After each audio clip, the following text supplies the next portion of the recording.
Live na po tayo. Hello po. Live na po tayo. May sentro-sentro na ng Kipasor.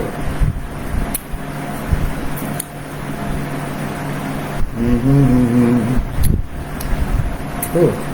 Okay. Live na po tayo. Live.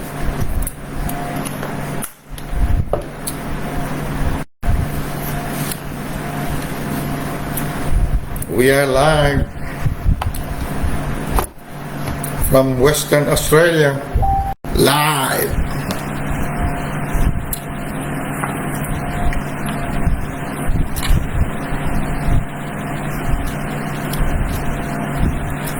We are live, guys. We are live.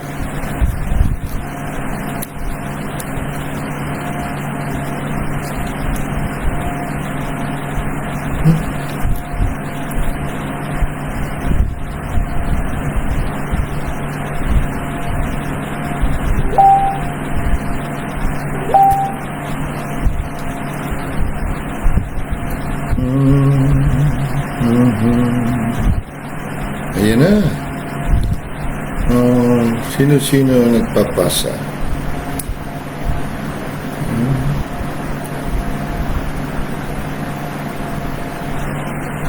Sino nandyan? Si Pastor John.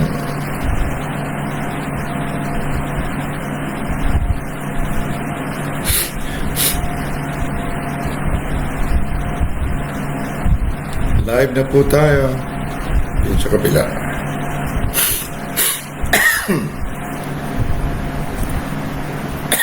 Paano ko kaya siya? What? How?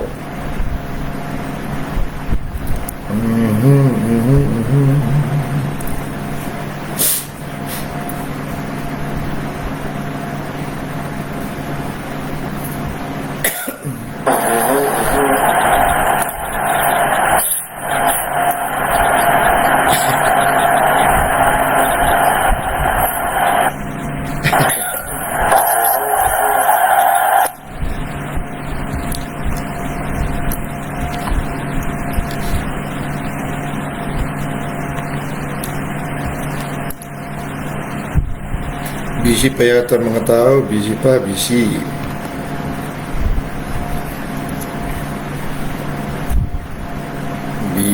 pa.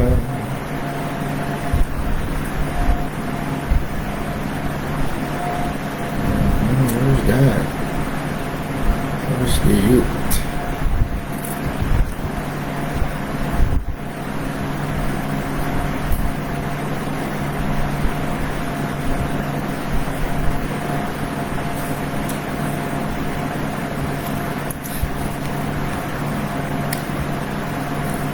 Hello po, I am. At sa lahat ng buhay, ako nga. Hello. Hello, Pastor John. How are you? Pastor Jim, hello. Alright, let's do it. We're the guys. There's coming a time, dating araw, na kahit na hindi natin masyado natututukan ang mga turo natin dito, may isang araw dumaan tayo sa isang pagkakataon at maalala natin na mayroon palang narinig tayong ganyan, kaya na magagamit natin kung nandito tayo na nakikinig. Dahil ang pakikinig po ng salita ng Diyos o ng anointed teaching ni Christ ay para kang nag-shopping. Nakaranas na kayo mag-shopping ng mga bagay na nagustuhan ninyo pero hindi mo pa naman kailangan. Pero binili mo at nilagay mo sa iyong lagayan at alam mo na gustong-gusto mo yan at balang araw alam mo magagamit mo. bigla may isang okasyon. At naalala mo, mayroon pala akong ganyan. So binuksan mo doon sa pinagtaguan mo at nagamit mo siya.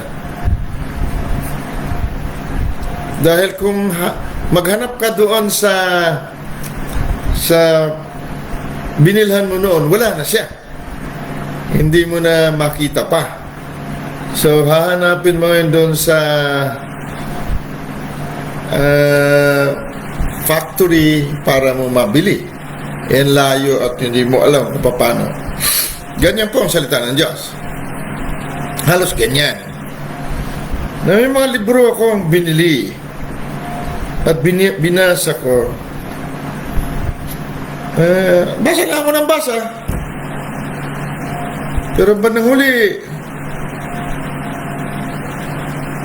ilang taon, dumaan ako sa isang sitwasyon at naalala ko, o nga pala, ito nga pala yun. Yan. Para ganyan ang ating buhay sa pakikinig. Maaring hindi mo kailangan ngayon. Maari. Pero ang isang kapatid mo, isang kasambahay mo, ang isang kasama mo sa trabaho o sa sport, kailangan niya. Pinaalala mo, nga pala, kailangan mo to. Hello po, nood po kami dito, Ate Nat, Pastor Hides, Pastor ninyo. Wow, yan pala kayo. Okay bang boses ko, ang sound ko, Ate Jen? So, punta natin ang ating foundation scripture doon sa Genesis chapter 25. Gusto ko ma-remind tayo na ang Bible po, hindi po siya history. Kumbaga, hindi po na may history si Jacob, may history si Cain. No. Ito ay nangyari din naman sa physical, pero ito po lahat ay type and shadow o simbolo, kumbaga, a pattern na naging katotohanan sa atin. Alam mo yung pattern ng panahon namin, uso na rin ng RTW, pero kung gusto mo talaga ng fit na fit sa'yo na damit, gusto mo talagang ganon, mayroong mga tinatawag kaming patahian na susukatan ka doon, na boss baywang mo, ganyan, lahat na, anong gusto mong style, ang kwelyo, ganyan, okay po, okay, yun ang gusto ko. Tapos, mayroon siyang Manila paper na malaki, ikakat niya lahat yon, dudrawing niya doon, yung ba manggas, kakat niya yon, or guguhitan niya doon. Pagkatapos, pag naguhit na niya, halimbawa manggas, kakat niya sa Manila paper, tapos mayroon siyang tela, ilalapag ngayon sa lamesa, at yung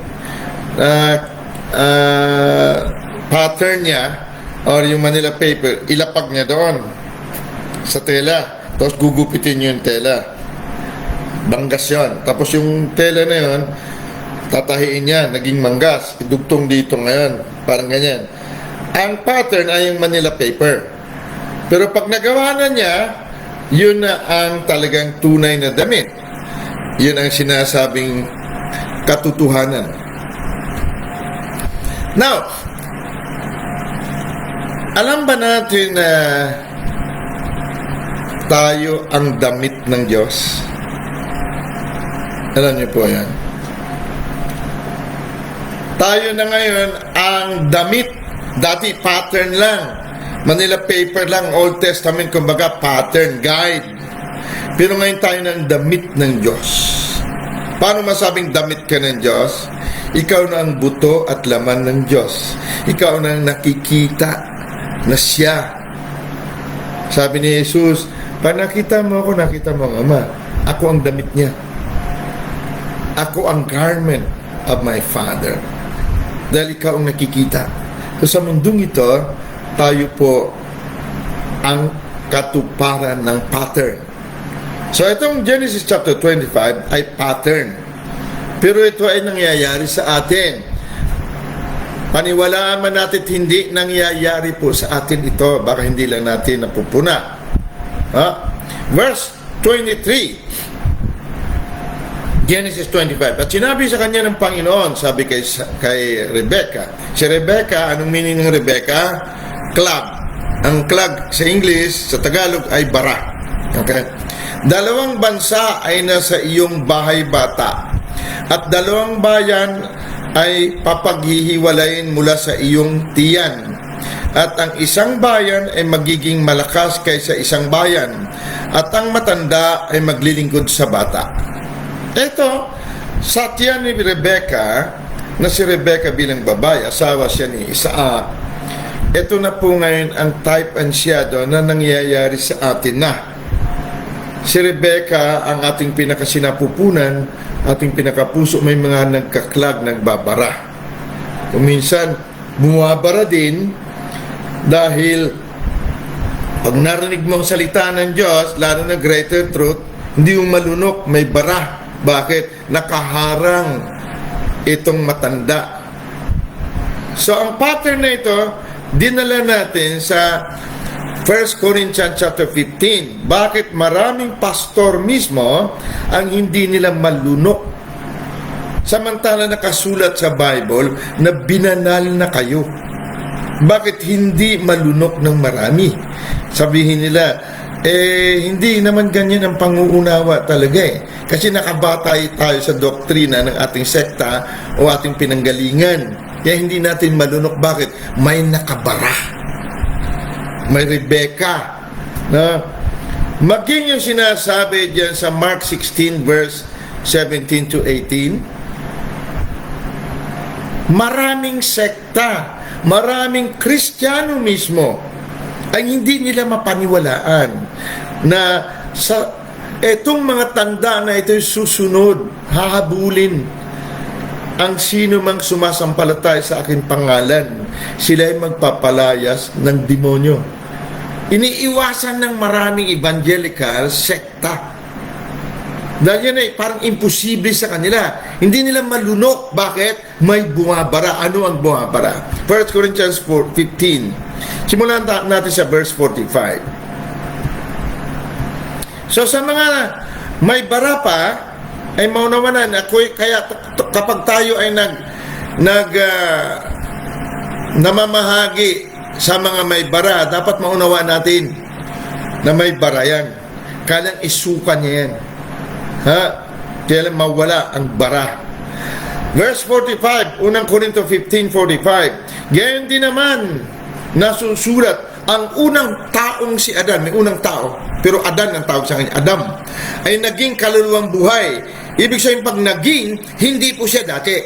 Naging hindi siya dati kaluluwang buhay.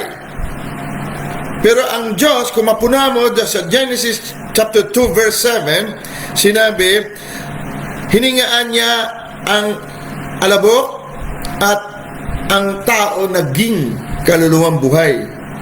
Kasi ang Diyos, nagdideklara siya sa simula ng wakas mo. Doon sa simula ng paglalang niya kay Adan, diniklara niya ang wakas ni Adan. Pero sa oras na yon, hindi siya kaluluwang buhay. Basahin mo sa Genesis chapter 2, hindi siya kaluluwang buhay. Hindi talaga umaasa lang sa kanyang damdamin. Hindi siya umaasa sa hangin na hinihinga niya. Actually, nag-uusap sila ng Diyos na normal sa kanila ang pag-uusap. Pero nung kumain na siya ng pinagbawal na bunga, doon siya naging kaluluwang buhay. So sasabihin mo, hindi, kaluluwang buhay na siya bago pa. Naging nga, yan, naging. Dahil diniklara ng Diyos ang wakas sa simula. So nung ikaw ay tumanggap sa Panginoon, diniklara din ng Diyos kung ano ang wakas mo. Ito ang wakas mo, o ang iyong tunay na katauhan. Ang huling Adan ay espiritong nagbibigay buhay. Dalawang Adam, una tsaka huli. Ngunit sa verse 46 at verse 47, mabasa natin, bagamat ang ukol sa espiritu, itong espiritong nagbibigay buhay, ay hindi siyang una, kundi ang ukol sa lupa, pagkatapos ang ukol sa espiritu. So mababasa natin sa Genesis 25, ang unang tao doon, ang unang lumabas sa sinapupunan ni Rebecca ay si Esau. Mapula, mabalahibo. Si Esau, ang kanya naging lahi ay si Edom, Edomites. Kung i-stress mo sa Bible kung ano mga Edomites, no, ito yung mga nasa Middle East na hindi naniniwala na si Kristo ay Diyos. At ang karamihan naman sa kanila ay natatangay na rin naman, nakukuha na rin ng mga Kristiyano. Na? Marami namang Arabo na naging Kristiyano. Bagaman ang ukol sa Espiritu ay hindi siyang una, kundi ang ukol sa lupa, pagkatapos ang ukol sa Espiritu. Sa Tagalog, ganyan eh. Sa King James Version, kung babasahin natin, howbeit that was not first which is spiritual, but that which is natural, and afterwards that which is spiritual. May sinabi ka sa Tagalog, ukol. Sa King James Version, walang ukol. No? Natural, spiritual lang. Yun lang yun. Hindi ka ukol sa espiritu. Dahil sinabi sa verse 45, ikaw ay espiritu na nagbibigay buhay. Ngunit, galing din tayo sa kaluluwang buhay, living soul. So, dalawang katauhan. Doon sinabi sa verse 23 ng chapter 25 ng Genesis, na sinasabi, sa system natin, dito sa ating loob, mayroong dalawang tao naglalaban. Ang unang Adan at ang huling Adan. Ngunit dito sa verse 42, 47, the first man is of the earth. First man, unang tao. The second man is the Lord from heaven. Okay? Pagdating sa verse 45, kung maunawaan natin, ito ay lahi. Adam kasi binanggit. Natural, spiritual. So, dalawang lahi. May dalawang uri ng tao sa mundong ito, natural lang siya at spiritual. Marami na sa denominasyon, sekta, nakatapos ng kung ano-anong pag-aaral sa Bible School, pero puro sila natural. Kaya hindi nila malunok ang spiritual. Dahil may bara. Dahil ang natural, ito'y katauhan ng unang Adan na kumain ng bunga ng masama at mabuti. Kaya tingnan mo sila, tanungin mo, may isang pastor nagalit sa atin sa kabilang group chat. Sabi, bakit? Sino ka ba, pastor? Ako natural lang ako eh. Yan, galit pa siya. Pinaliliwanag natin sa kanya ang tunay niyang katauhan na hindi kaya kantiin ng dyablo, sakit, kamatayan. Galit siya. Hindi niya malunok. Bakit? May bumabara. Ang bumabara ay ang kanyang kaunawaan, kamalayan na siya'y tao lamang, likas na makasalanan. Kaya pag binasa mo sa kanila, ang mabuting balita, kay buti-buting balita kasi kaya mahirap paniwalaan, na ikaw ay binanal na. Hindi ka lang binanal, niluwalhati ka pa. Malinaw na ba? Na-review nyo ba yung ating nakaraang mga video? Sa Romans chapter 8, verse 30. Pinili ka, hinugasan ka, binanal ka, niluwalhati ka pa. Hindi ka lang nilinis, hindi ka lang binanal, ginawa pa niya magningas ka ng kaningningan niya sa mundong ito. Napakabuting balita kasi. Paano matanggap kung may bara? So sa atin naman, kung naniniwala tayo na mayroong dalawang tao na kailang manalo itong ikalawang tao, tingnan mo sa verse 47. The first man is of the earth. Earthy, sabi ni Kristo sa kanila, kayo taga-ibaba, taga-lupa kayo. The second man, so first and second na nga, is the Lord from heaven. Itong second man, siyang last Adam. May lahi siya. Itong first Adam, na first man, unang tao, may lahi din siya. Lahat tayo galing sa kanya. Kaya, kailangan, sabi ni Kristo kay Nicodemus, ipanganak kang muli.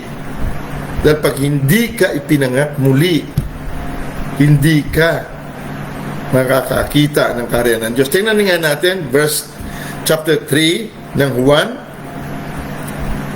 Tapos mag-pray tayo, ha? Chapter 3 ng John. Ito ang mga paliwanag dito, hindi matanggap ng mga nasa sekta kahit may PhD sila. Dahil hindi, ang PhD po, doctorate degree. May doctorate.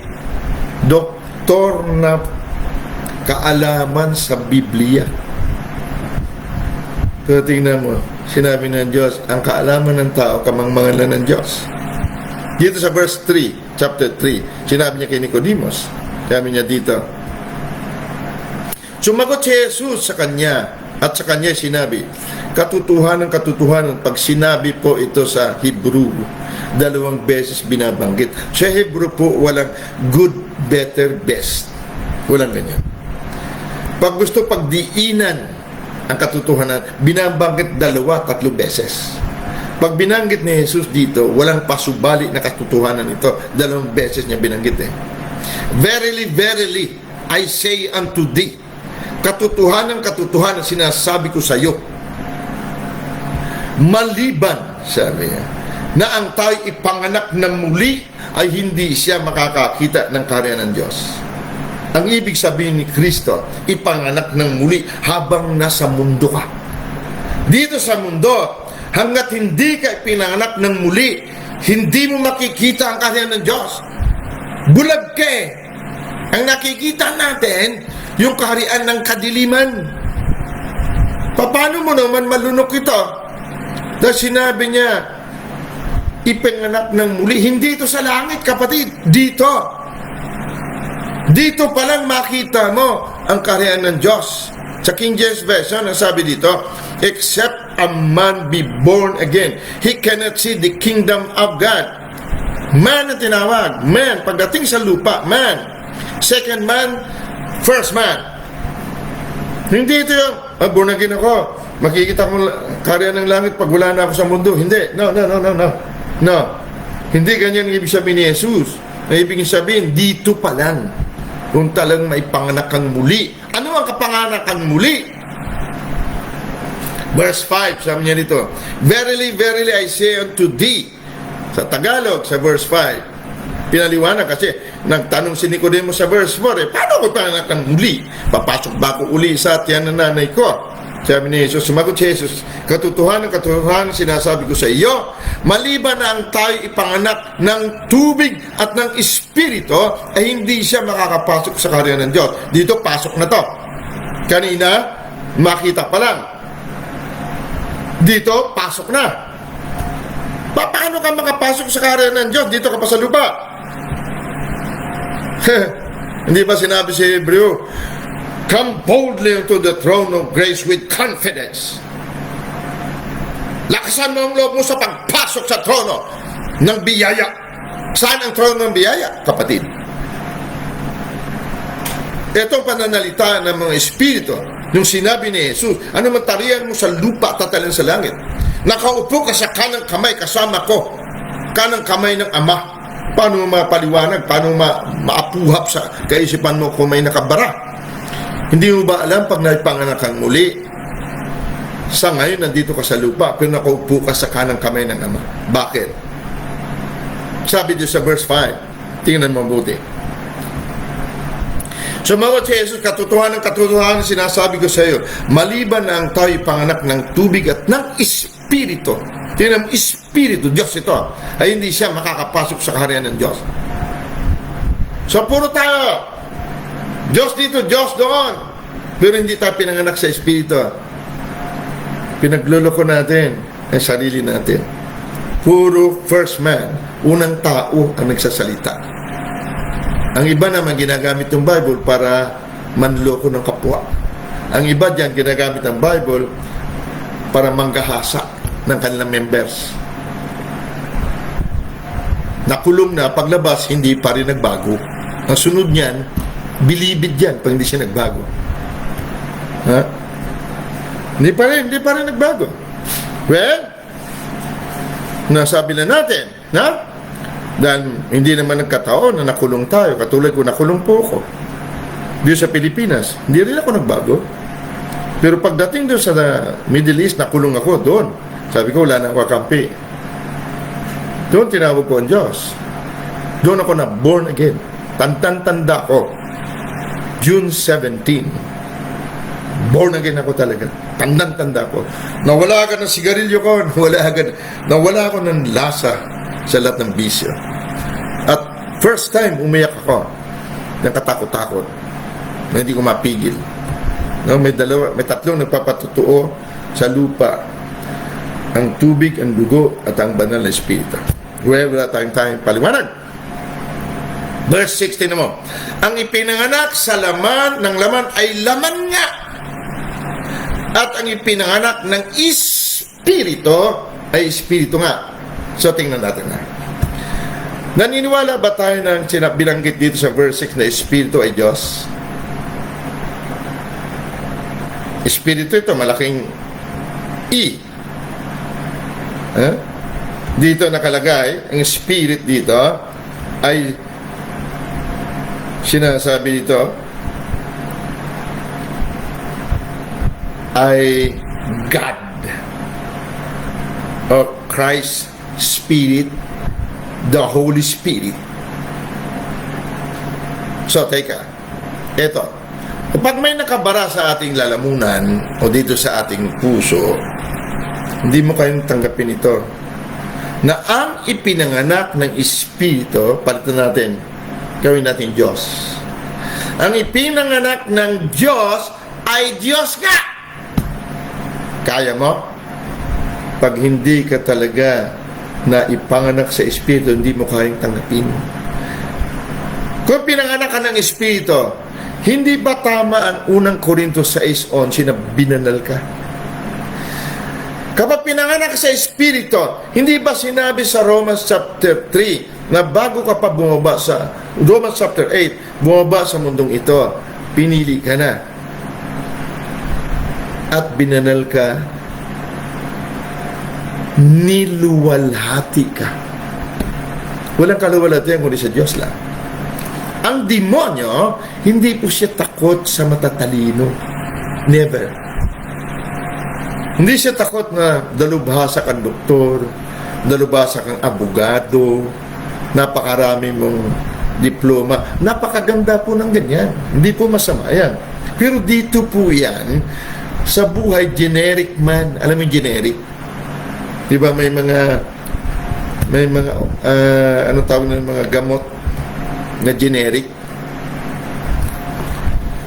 Kapag hindi ka born again, generic man ka. Generic man tayo.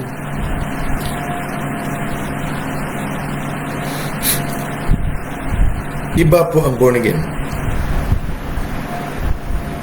Parang gamot. Hindi original, hindi copycat lang. Parang gano'n. Alright? So, kapag pinanganak ka ng Espiritu at naniniwala ka na ang Espiritu ay Diyos, ikaw ay Espiritu nga. So, kung ang Espiritu ay Diyos, anak niya Espiritu, hindi ba Diyos din? So, ito, talagang tatalikod sila, magagalit sa'yo, samantalang mabuting balita. Bakit? Ang kalaban natin, mga Espiritu, mga Diyos, ang bumubulag sa sekta, at itong mga taong may barane, unang tao, ay Diyos. Diyos yan ang sanglibutan. Ano ang laban mo? Basahin mo ang Efeso 6:12 kung ano sila. Hindi nyo ba alam na ang demonyo ay masyadong matibay ang hanay? Mayroon silang pinaka-presidente, si Satanas. Mayroon silang mga senador. Sakop ang buong pinamamahala ni Satanas. Halimbawa mo, pamahalaan mo Europa. Ikaw naman America, North America, ikaw South America, ikaw naman sa Caribbean, ikaw sa Asia, ikaw naman doon sa bandang ibaba, Australia. Alright, marami yan sila. Tapos, sa bawat bansa, may nakatalagang leader. Bawat bansa. Sa dami-dami ng bansa.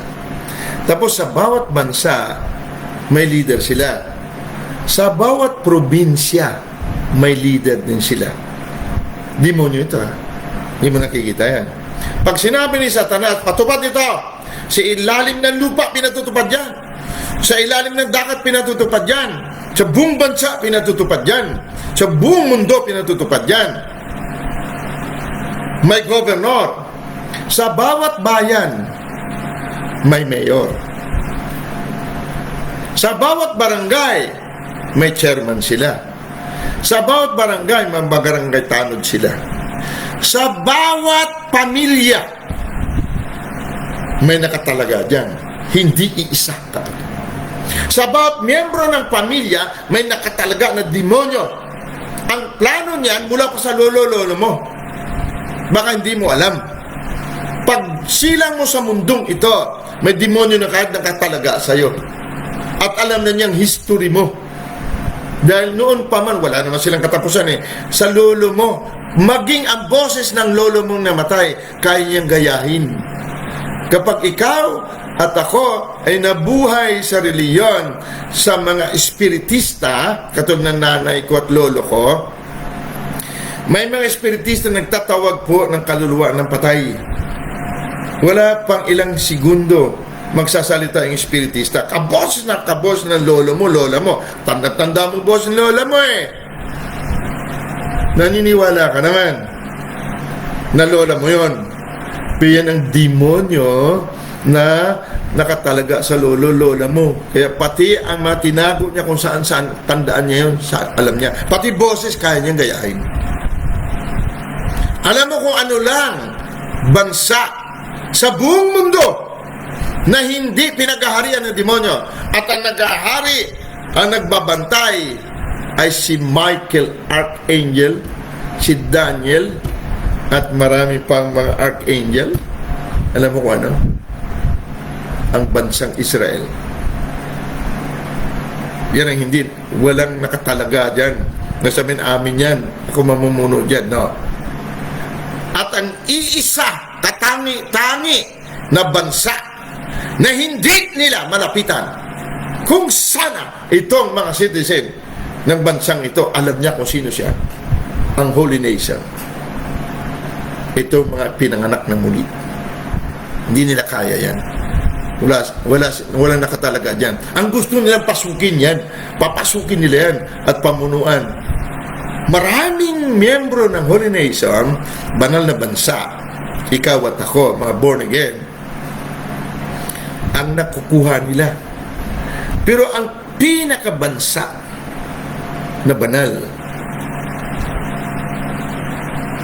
ay hindi sila makalapit. Ang gagawin nila, huhugutin ka doon sa labas ng bansa mo hanggang sa makumbinsi ka nila ikaw ay tao lamang, likas na makasalanan. Pero yung pinaka bansa mismo, the Holy Nation, peculiar people, ibang klaseng tao ito, hindi nila pwede lang, ano yan, miyembro ng katawan, ng iisang katawan na si Kristo yan, the Anointed One. So ito mga mabubuting balita na ito, kung hindi naman natin halungkatin, maniniwala ka sa sekta mo, kay pastor mo. Hindi masama mga pastor na nagpupursigid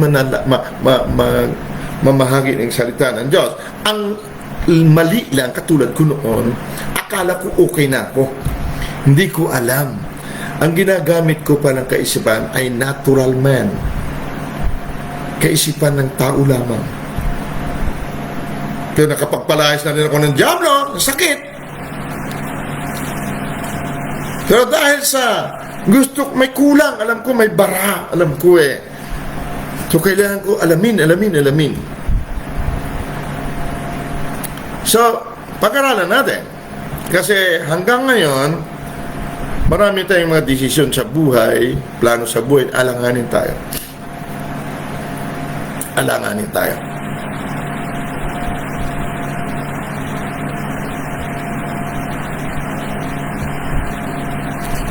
Tingnan mo, balik tayo doon. Sa 1 Corinthians chapter 15.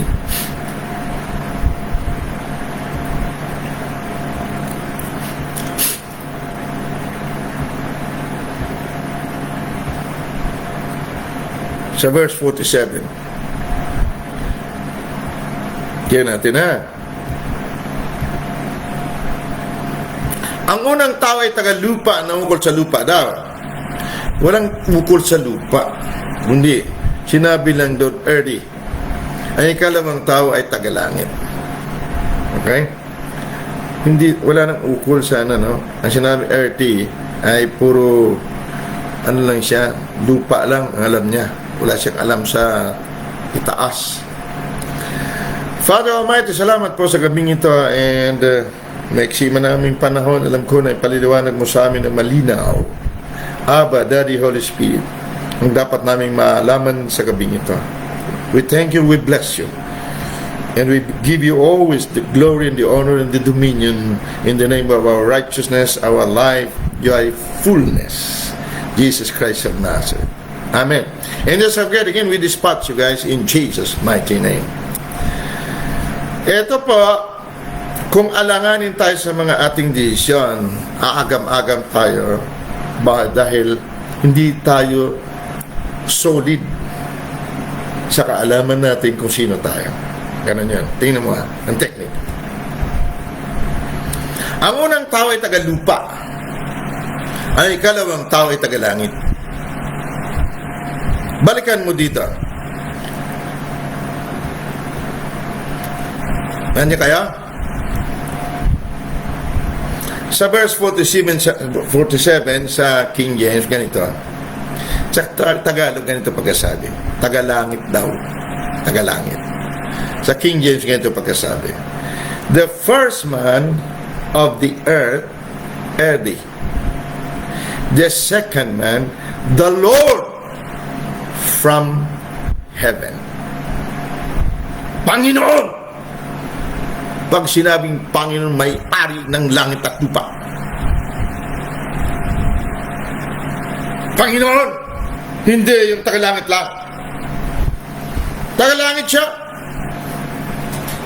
Pero Panginoon siya. Ganito. Kapag nagrema sa atin na ikaw ang lahi ng Panginoon, ikaw ang nakikitang siya, buto ang laman, tandaan mo. Nung sinabi ni David kay Goliath, sa araw na ito, pupugutan kita ng ulo. Yun ang salita ng mga Panginoon, mga hari. Hindi pa hari si David noon. 17 years old, binatilyo. Halakhak si Goliath. Sabi niya, ano? Pag alam mo na ang buhay mo, Panginoon, si Kristo ang buhay mo. Pag nahayag ang buhay natin si Kristo, mahayag din tayo sa kaluwalhatian. Alam mo ibig sabihin?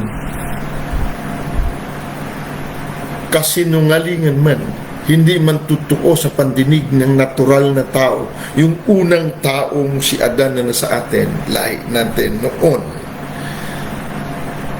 Pero kung pangatawanan natin na ang bata maghahari sa matanda, kapatid, mali man ang akala mo noon desisyon.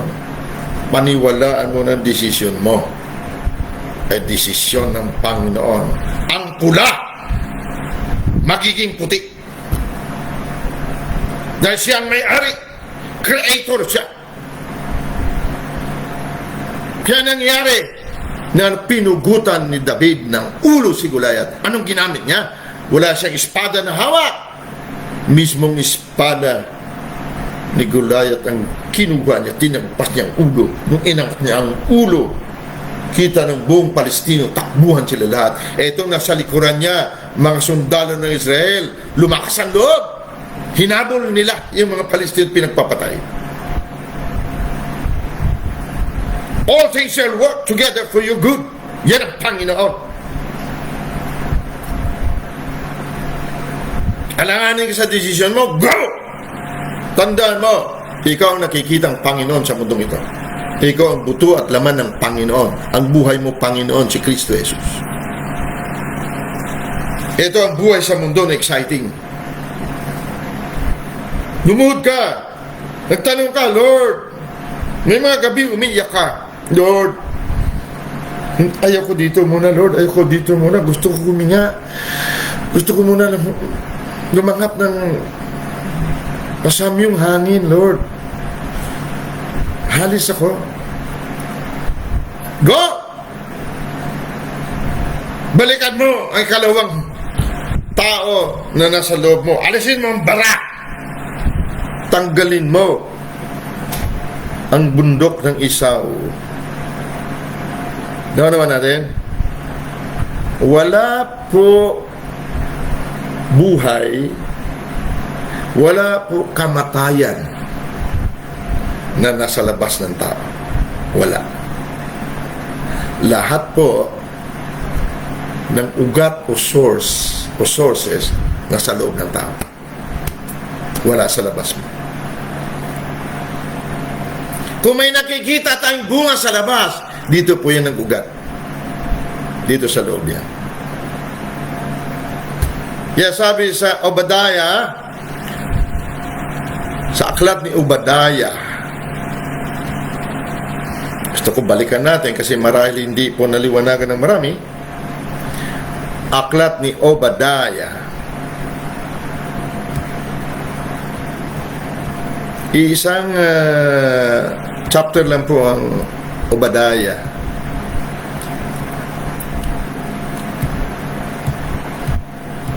Itong dalawang tao naging bundok. Ang bundok po ay simbolo ng katibayan, ng mahirap tinagin. Sabi dito sa Obadiah chapter 1 verse 21, ang mga tagapagligtas ay magsisisampa sa bundok ng Sion. Ang bundok ng Sion ay nasa loob ng Jerusalem. Ang Jerusalem ay ang puso ng Israel. Bilang spiritual Israel tayo, ang Jerusalem, ang peace, ay nasa loob natin. May bundok dyan. Ang tawag ng bundok na yan, Sion, Holy Mountain. Banal na bundok, hindi natitinan. Aakyat daw siya dapat doon sa bundok ng Sion para may sakatuparan ang kanyang pagiging tagapagligtas. Ang sinabi, mga tagapagligtas. Ano ang tagapagligtas? Pag kailangan mo ng pera, ang savior natin, pera. Okay? Kapag malungkot ka, ang tagapagligtas mo, kasayahan, kaligayahan. Pag may sakit ka, ang tagapagligtas mo, kagalingan.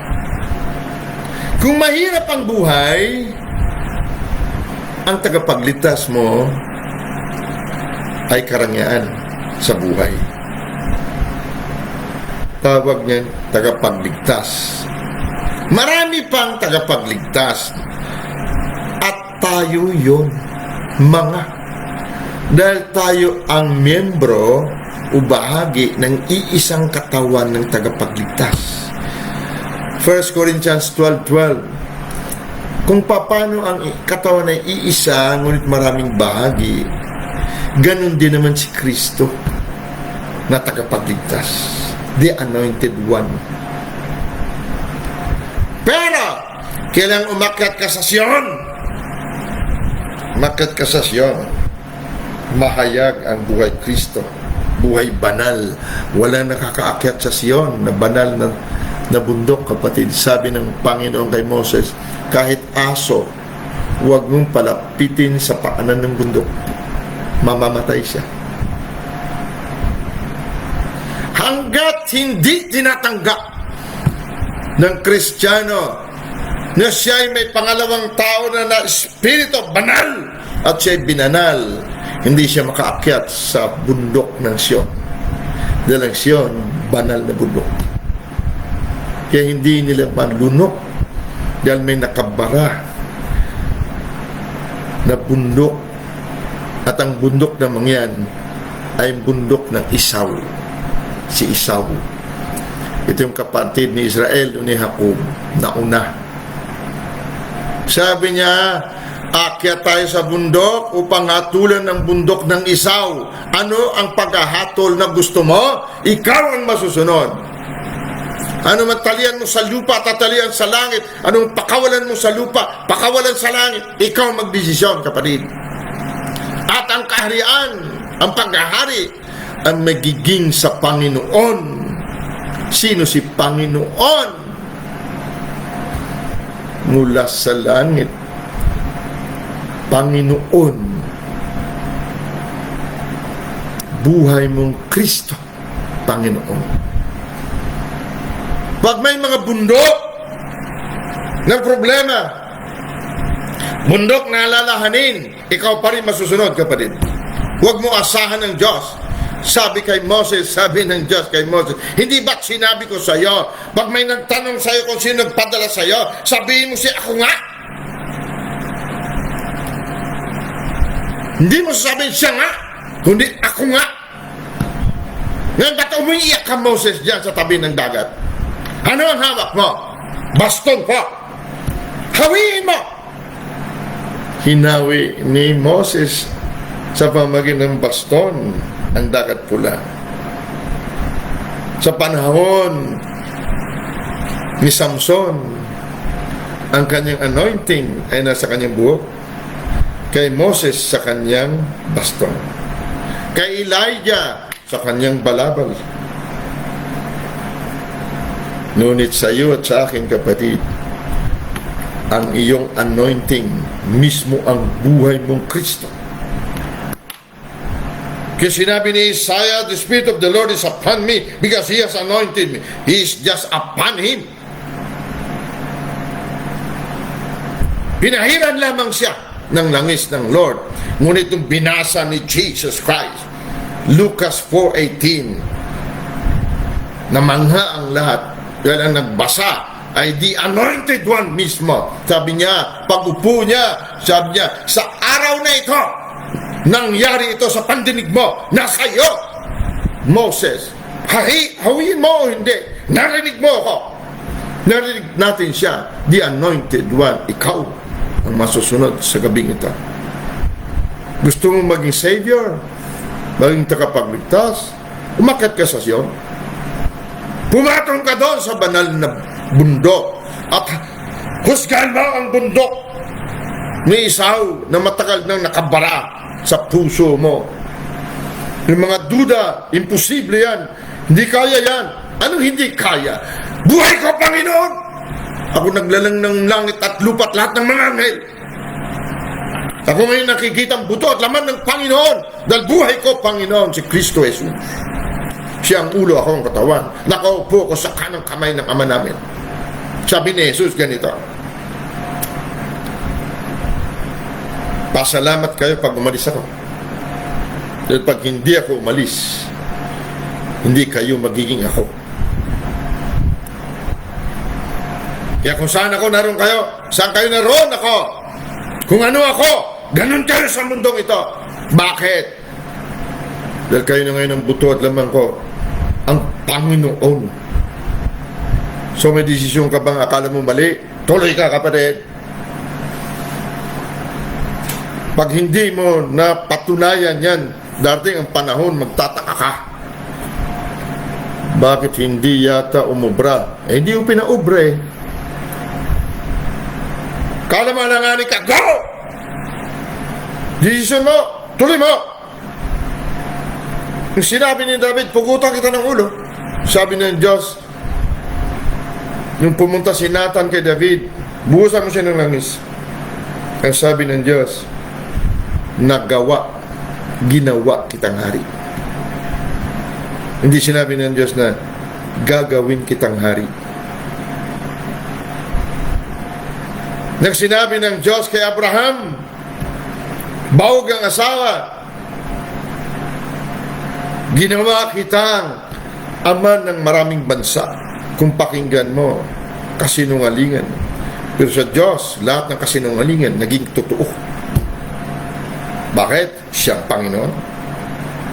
Kung sinabi niya kay David, 17 anyos na bata, sabi niya, hari ka ng Israel. Ginawa na kita hari. Kasinungalingan. Yung naging hari si David. Bago naging hari si David, marami siyang karanasan. Bago tayo maghari, kapatid, tandaan mo, hindi ka maghahari dahil nag-graduate ka sa Bible School. Dadaan ka sa mga bara na ito. Yung tandaan mo, all things shall work together for our good. Husgahan mo si Esau, nakabara. Paluhurin mo. Dahil sabi doon sa Genesis chapter 25, ang matanda magsisilbi sa bata. Maraming beses alanganin tayo dahil siyempre, musmus tayo. Dating panahon, kapatid. Pag sabi mo, Pastor! Tumayo ka! Hindi po ako pastor. Pag tinawag kitang pastor, pastor ka. Tandaan mo. Siya mo sa gusto maging pastor ka. Maring hindi ka maging pastor after 20 years. Last year ng buhay mo sa mundo ito, nagpastor ka, kapatid. Tandaan mo yan. Pag nasa anointing ang isang nagsasalita, Panginoon yan. Ang sinasabi niya, matutupad. Isaiah 46 verse 10, I will do all my pleasure. Pag diniklara kanya, kapatid, kaya deklara mo lagi, husgahan mo, hatulan mo.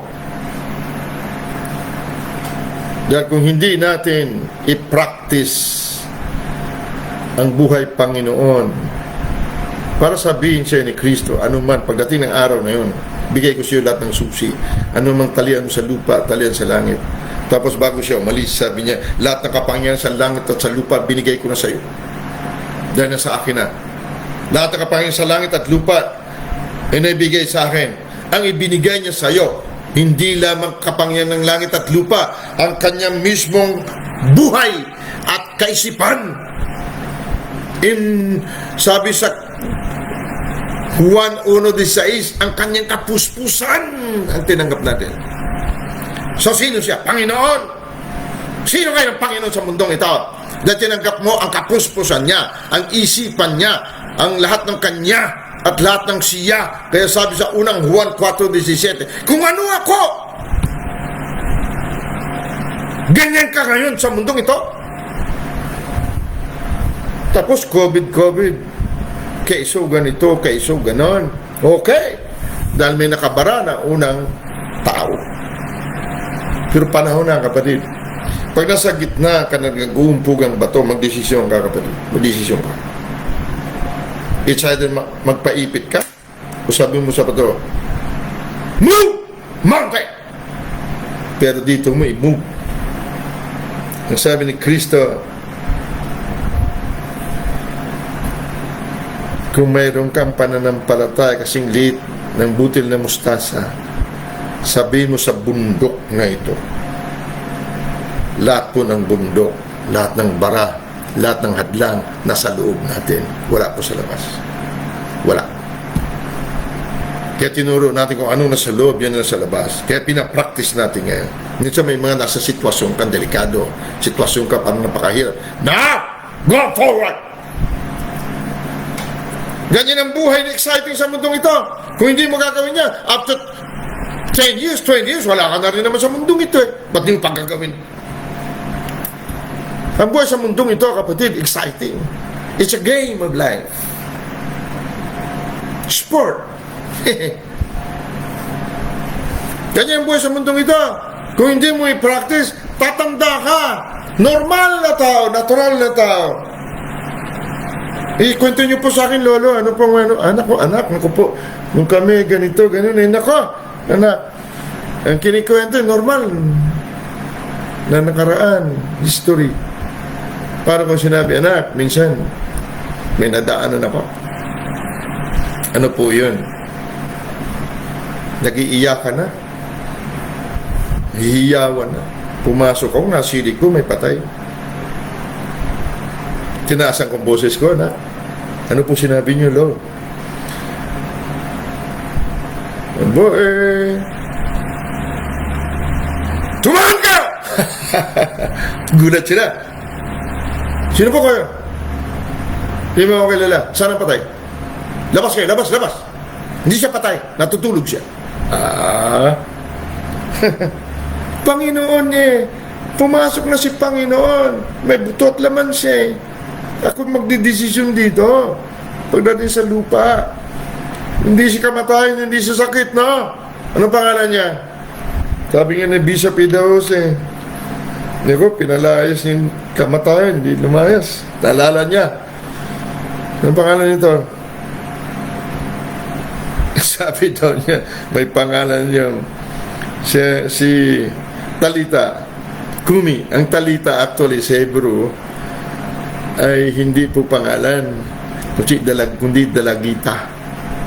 Dalagita! Pero sa revelation sa kanya, kaya may pangalan. Oo naman. Lumabas ang pangalan niya. E gano'n, pagbalik niya ron eh. Tinawag niya.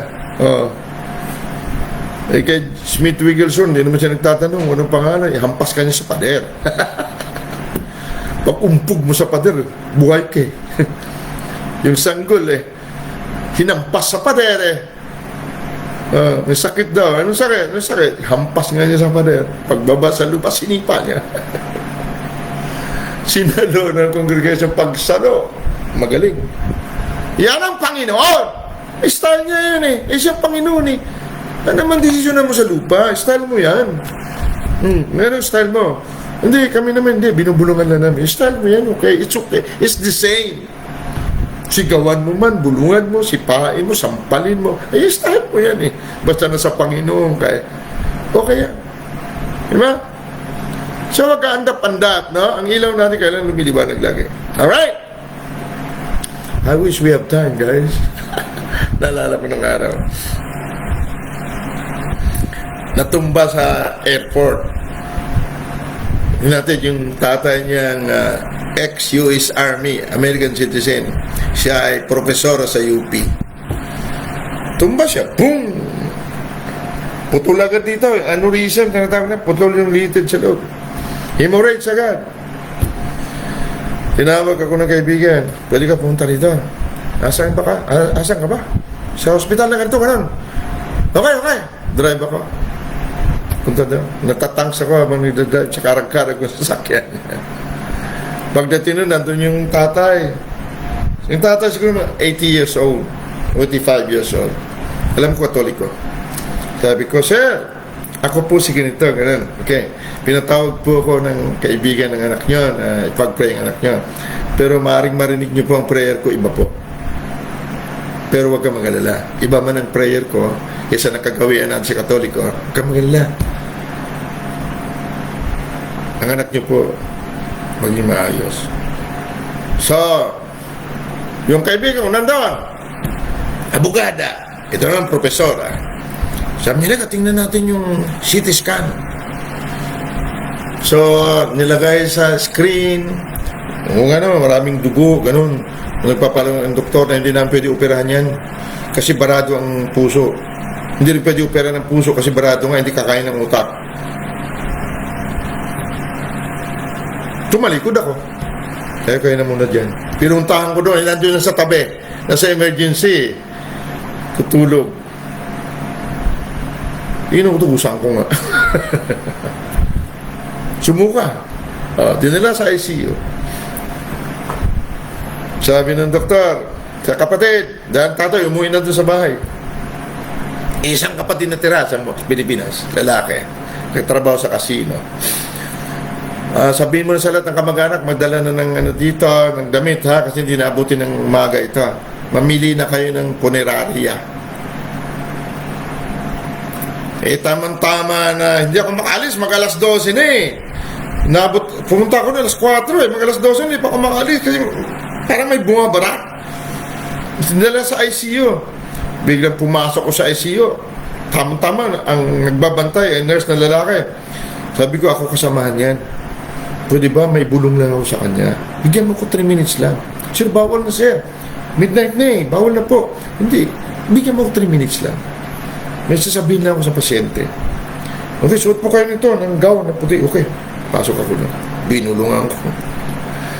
Sabi ko, sumagot ka! Tinawag kong pangalan. Bukas!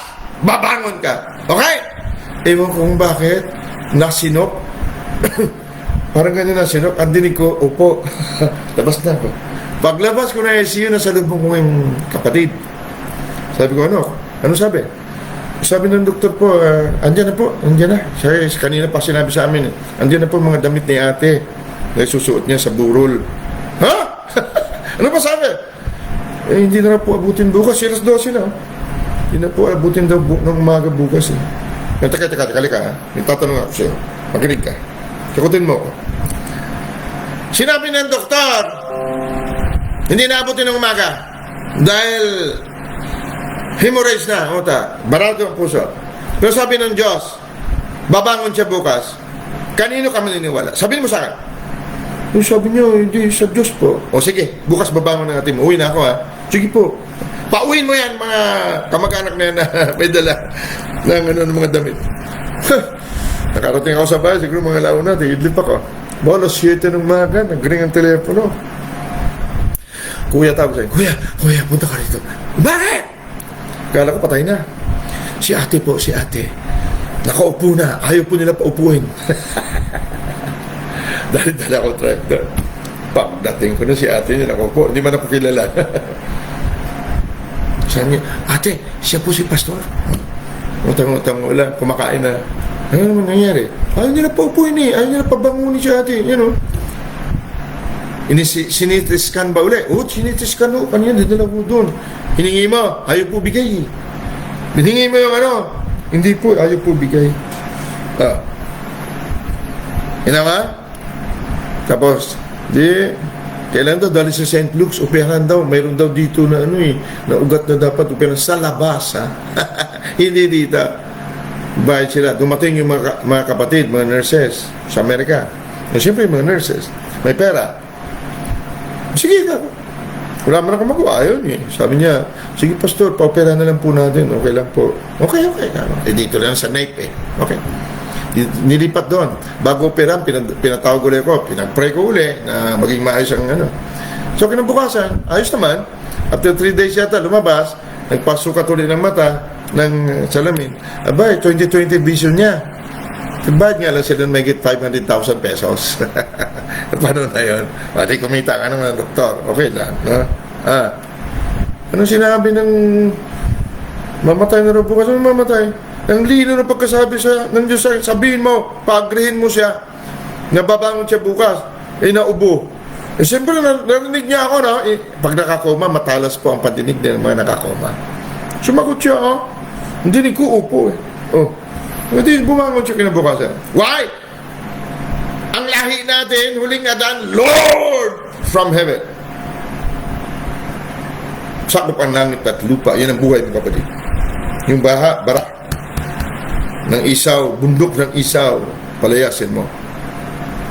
Dahil ikaw at ako may buhay ng Lord from heaven. Panginoon na mula sa langit. Sakop niya ang lupa. At ikaw na ngayon yan. Ano man talian mo sa lupa, tatalian sa langit. Ano pakawalan mo sa lupa, pakawalan sa langit. Desisyonan mo. Tingin nila mali. Ako ang Lord eh. Ako nakikita, butol at laman ng Lord eh. Ano sabihin ko? All things will work together. Lahat ito, magkatugma-tugma for my good. No worry. I'm okay. Sana may time tayo. Father, salamat po at nagsima ng panahon, may natutunan uli kami na the beauty is in the eye of the beholder. Ang lahat ay nasa loob namin. Ano man ang aming talian namin sa loob. Pakawalan namin sa loob. Palayasan namin mula sa loob. Ang lahat na simula ay mula sa loob namin hindi nakikita. Ang lahat ng bundok ay nasa loob namin. Ano man ang bundok na aming panaigin, yan mananaig. Father, salamat po sa katuruan mo. Salamat, Daddy, Holy Spirit, Abba. We bless you. We honor you. And we give you back the glory and the dominion. In the name of our righteousness, our life, thy fullness. Jesus Christ of Nazareth. Amen. And just agree again with this part, you guys. I bless you. Go for it. Go for it. Guys, I hope you receive something. I know you receive it. Ganito lang tayo. Dating ang panahon, kapatid. Ganyan-ganyan ka lang. Magbibilang ka lang ng buwan, bubuhay ka ng patay. Tandaan mo yan. Bakit? Kailangan ng mundong ito ang lahi ng huling Adan. Espiritu nagbibigay buhay. Bubuhay ka ng patay. Magpapalayas ka ng laksa-laksang diablo. At kung ano-ano mga demonyo ng sakit. Alamin mo lang, pag naglalakad ka, tingin mo sa sarili mo, si I am. I am that I am. Bumaba na si I am, nakikita na si I am. Ikaw yan, kapatid. Hindi yan kwento. Hindi yan haka. Katotohanan yan. Amen? Love you. Magluluto pa ako. Kagaling ko lang sa trabaho. Busy lang tayo. Yan ang maganda pag nag-iisa ka, no? Malapit na ako umuwi. Tandaan nyo, yung mga budol fight natin, puro gusto ko mga shells, ha? Hipon. Huwag naman na yung mga baboy yan. Nag-iihaw tayo, no? Pero gusto ko seafood. Okay? Yung mga hindi mahilig kumain, huwag kayo sumama, ha? Wag. Alright. I love you guys.